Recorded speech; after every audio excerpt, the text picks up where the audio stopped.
বাংলাদেশ ফুটবলের খবর দিতে দিতে বাংলাদেশ ক্রিকেটের এত বড় একটা ঐতিহাসিক জয়ের খবরটা আজকে দিতেই আমাকে হচ্ছে। বাংলাদেশ ফুটবল, বাংলাদেশ ক্রিকেট দুইটাই হচ্ছে আমাদের এই পাশ আর ওই পাশ।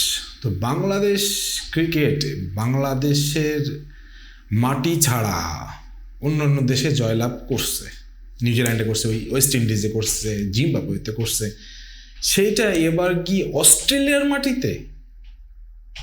কেন বিলিভ ইট, মানে কেউ বিশ্বাস করতে পারবে অস্ট্রেলিয়ার মাটিতে গিয়ে অস্ট্রেলিয়াকে হারায় আসছে? ভারত 10 বার হারাইছে অস্ট্রেলিয়ার মাটিতে গিয়ে অস্ট্রেলিয়াকে, পাকিস্তান 4 বার হারাইছে, শ্রীলঙ্কা আজ পর্যন্ত পারেনি, বাংলাদেশ আজকে গিয়ে হারায় আসলো। এশিয়ার হলো এই অবস্থা, আর বাইরের দেশের অবস্থা তো বললামই না। অস্ট্রেলিয়ার মাটিতে গিয়ে অস্ট্রেলিয়াকে হারায় আসা মানে ব্যাপক বড় কলেজে থাকা লাগে। এবং টেস্ট চ্যাম্পিয়নশিপে বাংলাদেশের র্যাঙ্কিং উঠে গেল আরো অনেক উপরে। ইভেন এমন কি ফাইনাল খেলার সম্ভাবনা বাংলাদেশের সামনে আছে যদি বাংলাদেশ পরবর্তী ম্যাচগুলো ভালো খেলতে পারে। টেস্ট চ্যাম্পিয়নশিপের ফাইনাল খেলার সম্ভাবনা আছে। বাংলাদেশ এত ভালো টেস্ট দল হইল কবে? ওয়ান ডেতে একসময় আমরা ভালো দল ছিলাম, টি-20 ইদানি খুব ভালো খেলতেছি, টেস্ট দল ভালো হইল কবে থেকে? কিন্তু আপনি ঘরের মাটিগুলোতে দেখেন, ঘরের মাঠেও কিন্তু বাংলাদেশ ভালো টেস্ট পারফরমেন্স দেখাইছে এবং ঘরের মাঠেও প্রচুর পরিমাণ টেস্ট জিতছে। সেই জায়গা থেকে অস্ট্রেলিয়া মাটির দিকে মানে যখন ওয়ার্ম আপ ম্যাচ হইলো বিধ্বংসী অবস্থায় মানে বাজেভাবে পরাজয় বরণ করলো, পরবর্তীতে কেউ আশা করে নাই যে এই ম্যাচটা 3 দিনে বেশি যাবে, বাংলাদেশ 3 দিনের মধ্যে ইনিংস ব্যবধান হারবে, হ্যান ত্যান। কিন্তু সেই ম্যাচ 4 দিনের মাথায় ম্যাচ জিতে নিল, এবং তাও 9 উইকেটে। ভাই এই ভিডিওটা যখন করতেছে আপনি রেজাল্ট সব জানেন, হাইলাইটস সব দেখা শেষ।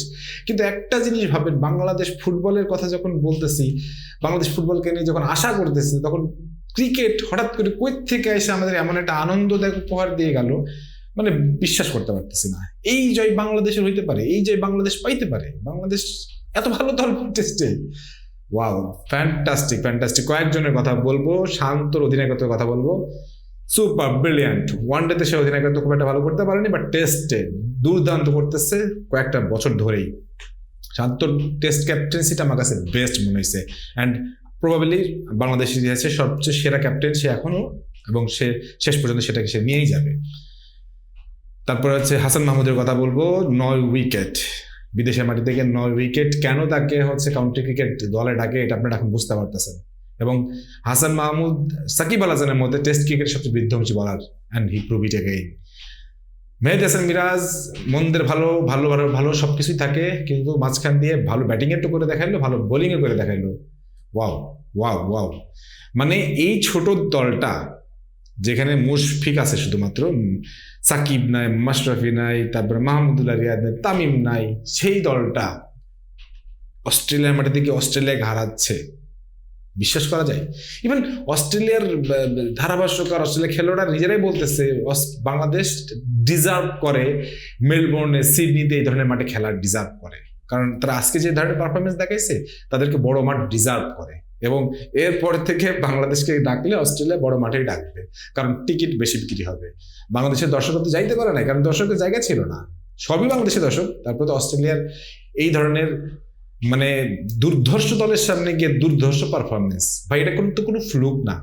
আজকে জিতে গেলাম ভাই, পরের ম্যাচটা ইনিংস ব্যবধান হারতে পারে, কিন্তু এই ম্যাচটা যেমন ভাবে ডমিনেটিং কনভিন্সিংলি জিতছে, এইটাকে আমি বলবো মানে ইতিহাসের ওয়ান অফ দ্য ফাইনেস্ট জয়। নিউজিল্যান্ডের মঙ্গানুইতে আমার মনে আছে টেস্টে আমরা জিতছিলাম, সেইটার চেয়ে দুর্দান্ত জয় এটা।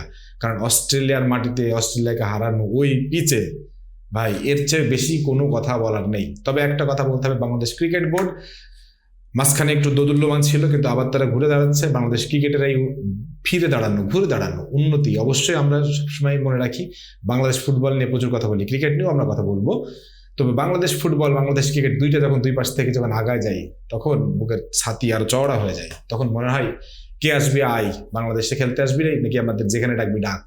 ভাই আমাদের ডাকে নাই, এতদিন অস্ট্রেলিয়া জিতি নাই, ডাকলে আরো আগে জিততাম। যাই হোক, এনিওয়ে এই জন্য বলতেছি এই জয়টা বাংলাদেশ ক্রিকেট অন্যান্য ক্রিকেট ম্যাচেসকে দিয়ে দিল যে আপনারা আমাদেরকে ডাকলে বুঝে শুনে ডেকেন, আমরা এখন যাকে তাকে হারাইতে পারি। ভাই এটা কোনো ফ্লুক না, এটা কোনো ফ্লুক না।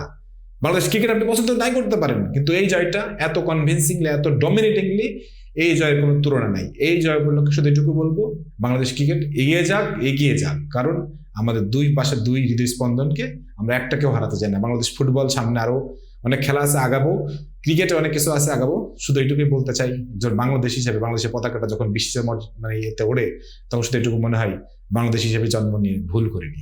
আপনার কি মতামত অবশ্যই কমেন্ট সেকশনে জানাতে পারেন। সবাই ভালো থাকেন, সুস্থ থাকেন, আল্লাহ হাফেজ।